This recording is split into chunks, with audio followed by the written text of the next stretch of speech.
에스커 프레이즈 앤 프레이어 찬양과 기도의 시간을 허락하신 하나님께 감사드리며 먼저 기도드리겠습니다. 사랑과 은혜가 풍성하신 하나님 아버지 너무나 감사드리옵나이다. 새 성전을 허락하여 주시었고 이렇게 첫 예배를 드린 그 다음 날 수요일 첫 번째 에스커 프레이즈 앤 프레이를 주님 전에 올려드리게 됨을 감사함으로 그리고 섬기며 나아갈 수 있는 이 아름다운 성전을 허락하여 주심에 하나님 아버지 너무나 감사드리옵나이다. 하나님 아버지 들을 귀가 있는 자는 들을지어다 말씀하셨고 그것을 바라보는 것이 실상이 아니라 허상임을 깨닫고 주님께 돌아오는 그날까지 에스커 프레이즈 앤 프레이어 찬양과 기도의 이 시간은 영혼을 향하여 달려나갈 수 있게 하나님 아버지여 허락하여 주시옵소서. 그 모인 사람들의 그 숫자에 현혹되는 것이 아니라 그 마음 가운데의 중심을 바라보시는 하나님만을 바라보며 나아가는 우리가 되게 하여 주시옵소서. 이 모든 말씀 우리 주 예수 그리스도를 받들어 감사하며 기도 올리옵나이다. 아멘 아멘. 우리 하나님께서 가르쳐 주신 사도신경으로 신앙 고백 드리겠습니다. 전능하사 천지를 만드신 하나님 아버지를 내가 믿사오며 그 외아들 우리 주 예수 그리스도를 믿사오니 이는 성령으로 잉태하사 동정녀 마리아에게 나시고 본디오 빌라도에게 고난을 받으사 십자가에 못 박혀 죽으시고 장사한 지 사흘 만에 죽은 자 가운데서 다시 살아나시며 하늘에 오르사 전능하신 하나님 우편에 앉아 계시다가 저리로서 산자와 죽은 자를 심판하러 오시리라.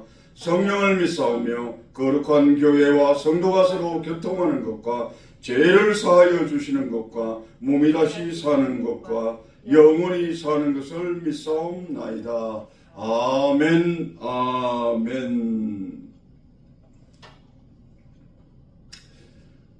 오늘 첫 번째 수요 에스커 프레이즈 앤 프레이어 이 시간, 이 은혜의 시간에 하나님께서 주신 말씀은 마태복음 11장 28절에서 30절의 말씀이 되겠습니다. 마태복음 11장 28절에서 30절의 말씀이 되겠습니다. 신약 18페이지입니다. 신약 18페이지 그리고 나머지 분은 화면을 참조하여 주셔도 되겠습니다. 함께 봉독하도록 하겠습니다. 수고하고 묵은 짐진 자들아 다 내게로 오라. 내가 너희를 쉬게 하리라.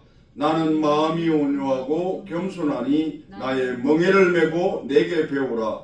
그리하면 너희 마음이 쉼을 얻으리리. 이는 내 멍에는 쉽고 내 짐은 가벼움이니라 하시니라. 아멘. 마태복음 11장 28절에서 30절의 이 말씀을 가지고서 함께 은혜를 나누고 가고자 합니다.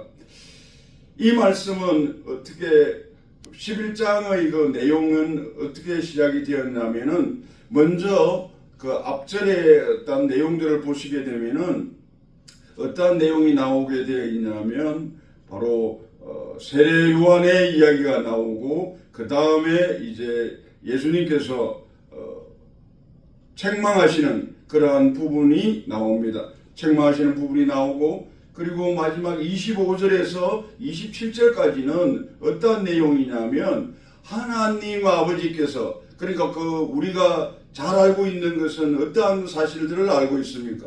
복음 전파를 하는 것이 우리가 한다라고 생각을 하는 경우가 많이 있습니다. 우리는 물론 십자가의 전달자로서 하나님께서 우리에게 허락하신 그 내용대로 그 받은 사명대로 그 부르심에 힘입어서 우리가 그 말씀에 따라서 순종하여 그렇게 나아가는 것도 있지만 결국 그 본질을 보면은 결국은 하나님께서 그 복음을 받아들이고 받아들이지 않는 것은 사람의 문제가 아니라 바로 하나님께서 그 사람의 지혜와 그런 슬기로서 이루어지는 것이 아니라 하나님께서 이미 우리의 긍휼의 사랑으로 우리를 바라보시면서 우리에게 이미 창세전부터 계획하신 그러한 약속의 말씀이라고 할 수가 있겠습니다.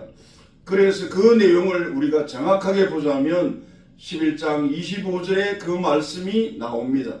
지혜롭고 슬기 있는 자들에게는 숨기신다고 하십니다.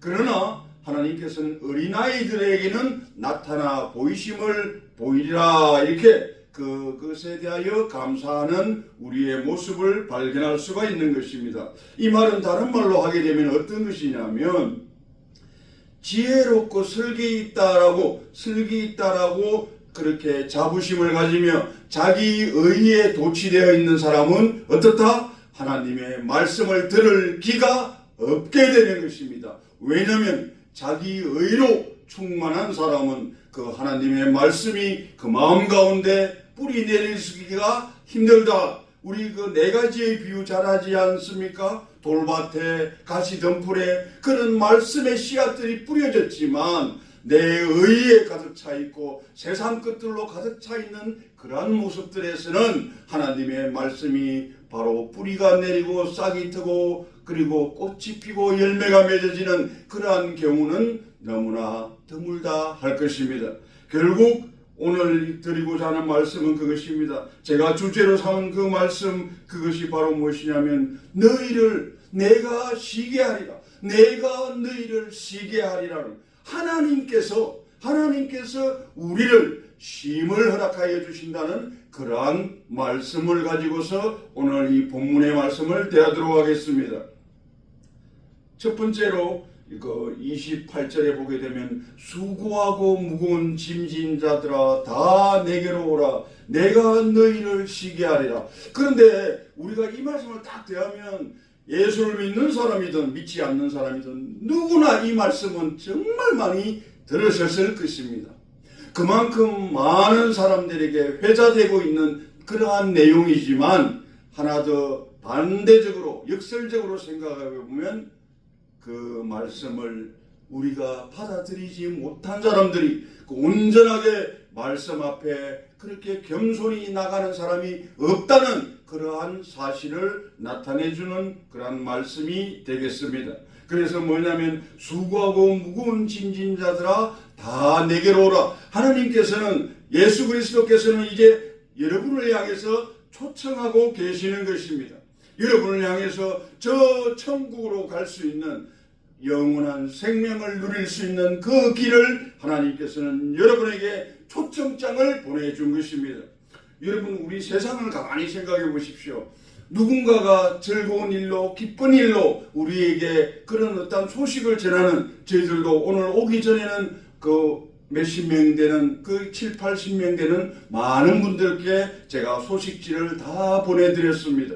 그러나 그 소식지를 받은 사람이 그것을 보고 난 뒤에도 참가하느냐, 그 초대에 응하느냐 응하지 않는 것은 결국 무엇이라고요? 자기 선택에 달려있다는 것입니다.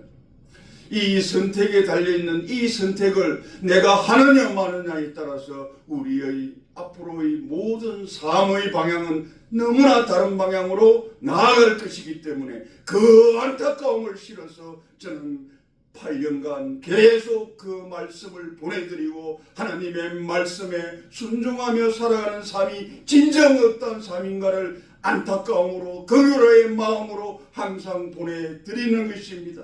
그리고 알게 하고 깨닫게 하여서 결국 하나님의 품으로 돌아왔을 때 여러분은 하나님이 주시는 그 편안한 쉼을 이 땅 가운데서도 누리며 살아갈 수가 있는 것입니다.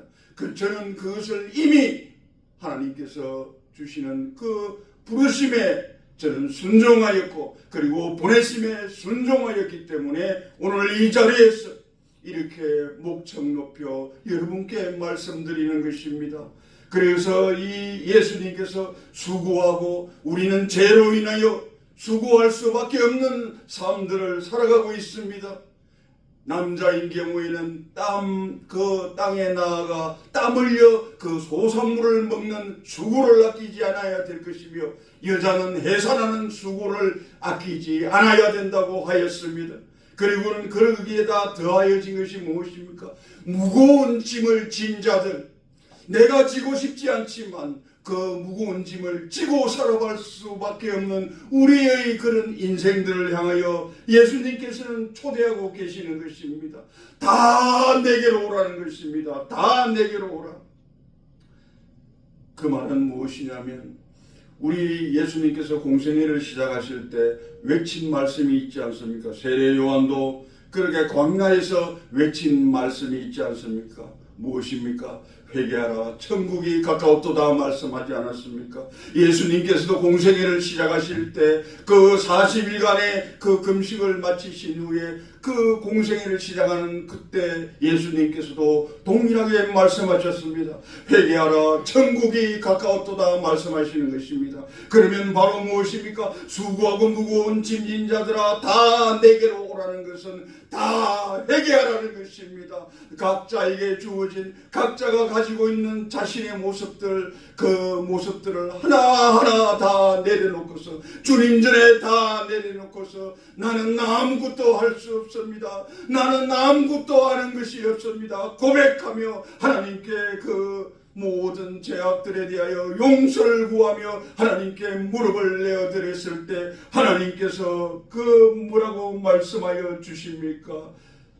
다 왔을 때 내가 너희를 쉬게 해주시겠다, 내가 너희를 쉬게 해주시겠다고 막 약속하여 주시고 말씀하여 주시는 것입니다. 어디를 향하여? 끝나는 것이 아니라 모든 사람들이 하나님께 돌아오는 그날, 예수 그리스도의 그 믿음과 아는 것과 믿는 것에 영원한 생명을 소유하는 그날까지 예수님께서는 계속 초청장을 보내고 있는 것입니다. 여러분에게 보내고 있는 것입니다.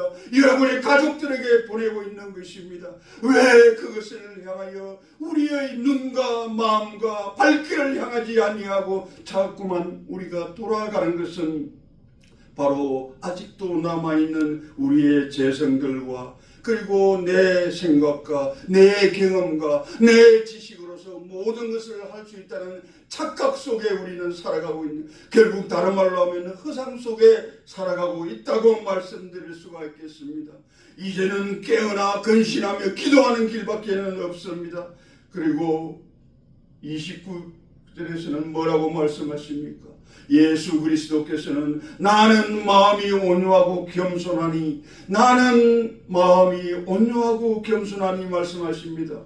그런데 나의 멍에를 메고 내게 배우라고 말씀하십니다. 나의 멍에를 메고 내게 배우라. 이 말씀은 나의 멍에를 메고 내게 배우라, 이 말씀은 선지자든 그 어떠한 사람이든 이 말씀을 한 자는 없습니다. 오직 예수 그리스도의 하나님이시자 인간이신 예수 그리스도께서 오직 이 말씀을 하신 것입니다. 그만큼 예수 그리스도의 그 근의와 예수 그리스도의 그 사랑과 은혜가 담겨져 있는 말씀인 것입니다. 내 마음이 온유하고 겸손하니 나의 멍에를 메고. 근데 여기서 멍에라는 말은 여러 가지 뜻으로 해석될 수 있습니다. 어떠한 것이냐면 구약시대 때는 멍에라는 것은 바로 이방나라의 압제, 그러니까 그 멍에는 보통 두 개가 동시에 출발합니다. 그래서 이 나의 멍에를 메고라는 것은 다른 말로 또 하게 되면은 하나님을 섬기고 율법에 의한 그 교훈을 지켜 행하는 것, 그것이 바로 멍에라고 할 수가 있겠습니다. 그러나 신약에서는, 이 신약 성경에서는 어떠한 뜻으로 쓰여지고 있냐면 바로 율법 자체를 말하는 것입니다. 율법 자체를 말하는 것이나, 그러나 예수 그리스도께서 이 말씀을 하셨을 때 예수 그리스도의 그 가르침과 그리고 예수 그리스도의 그러한 인격적인 관계를 말씀하여 주시는 것입니다. 즉 예수 그리스도가 내 모든 삶을 통치하시는 하나님의 그 주권과 섭리에 의하여 내 삶이 바로 운영되어진다는 그 말씀을 예수님께서는 하고 계시는 것입니다. 그러면서 또 말씀하신 것이 무엇입니까? 교만하고 그러한 마음이 아니라 온유하고 겸손하다고, 바로 하나님의 그 예수 그리스도의 성품을 말씀하여 주시는 것입니다.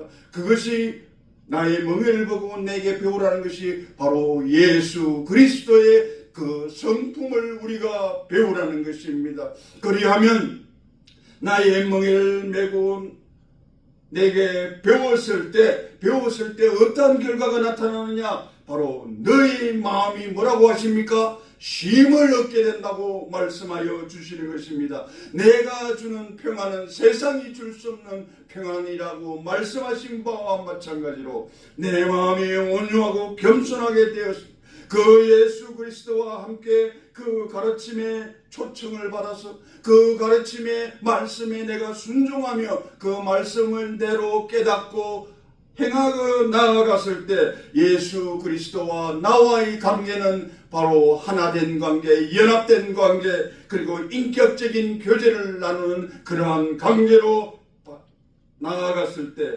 우리는 정말 세상이 가져다 줄 수 없는 그 평안을 마음껏 누릴 것이며 그 행복하다는 것, 그 행복한 마음을 우리가 삶 가운데서 누리며 살아갈 수가 있는 것입니다. 30절에 보시면은 이는 내 멍에는 쉽고 내 짐은 가벼움이니라 이렇게 말씀하십니다. 우리 여러분 오늘 이 말씀 가운데서 하나 바라보실 것이 무엇이냐면 우리는 바리새인을 생각해 보면은 우리가 서로 잘 비교가 되어질 것입니다. 그 바리새인들은 어떠한 그러한 생각들을 가지고 살았습니까? 자신들의 여에 충만하여서 그들은 자신들이 생각하고 자신들이 계획하고 자신들이 하고자 하는 그 일들을 하나님보다 우선하여 그 일을 행하였던 사람들입니다. 그러면서 그들은 하나님을 믿는다, 하나님의 말씀을 우리는 늘 묵상하며 상고하며 하나님 말씀을 연구하는 그런 사람들이다 라고 말하고 있었지만 그들 마음 가운데는 오직 자기 자신이 왕이었던 것입니다. 그런 사람들과 비교하였을 때 예수 그리스도 만왕의 왕이신 이 예수 그리스도는 오히려 더 이 땅 가운데 오실 때 뭐라고 말씀하셨습니까? 나는 의인을 만나러 온 것이 아니라 죄인을 만나러 왔다고 말씀하여 주셨습니다. 그리고 나는 그 하나님의 그 모습을 버리고 종의 형상을 입어 육신을 얻고서 사람으로서 이 땅에 오셨다고 말씀하여 주신 것은 바로 예수 그리스도의 그 온유와 겸손을 잘 표현한 그런 말씀들이라고 할 수가 있겠습니다. 그리하여 오늘의 이 말씀을 통하여 우리가 하나 깨달아 가야 되는 것은 우리에게 쉼을 허락할 수 있는 분, 그분은 오직 예수 그리스도밖에 없다는 것입니다.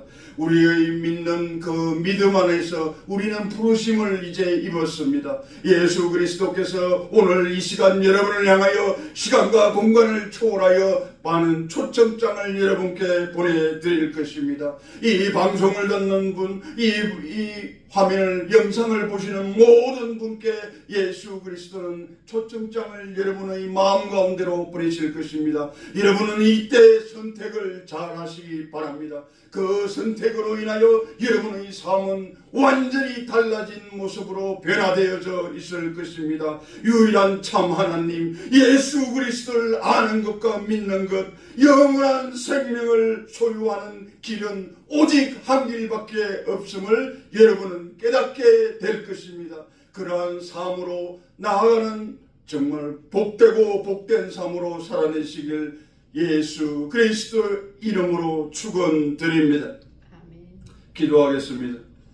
사랑과 은혜가 풍성하신 하나님 아버지 너무나 감사드리옵나이다. 하나님 아버지여, 우리의 모든 살아가는 이 삶들 가운데서 오직 가장 먼저 우리가 해야 할 것이 있다면 회개하는 것임을 하나님 말씀을 통하여 깨달아 알았습니다. 세상이 줄 수 없는 그 평안을 누려가는 삶, 하나님의 그 말씀대로 순종하며 살아가는 삶, 그리고 예수 그리스도를 진정 알아가며 믿어가며 영원한 생명을 누리는 삶에 대하여 하나님 아버지 우리의 마음을 움직여 주셨습니다. 하나님 아버지 너무나 감사드리옵나이다. 이제 내가 너희를 쉬게 하리라는 그 말씀 붙잡고 또 세상을 향하여 살아갑니다. 그 세상 가운데서 오직 우리 주 예수 그리스도의 사랑하심과 은혜하심으로 넉넉히 승리하며 이길 수 있는 우리로 살아가게 하여 주시옵소서. 주시는 말씀마다 나에게 생명이 되고 힘이 되는 그런 복되고 복된 삶으로 인도하여 주시옵소서. 이 모든 말씀을 우리를 구속하여 주셨고 끝까지 사랑하여 주신 존귀하신 예수님의 이름으로 감사하며 기도 올려옵나이다. 아멘. 아멘. 이제 이 시간을 마치고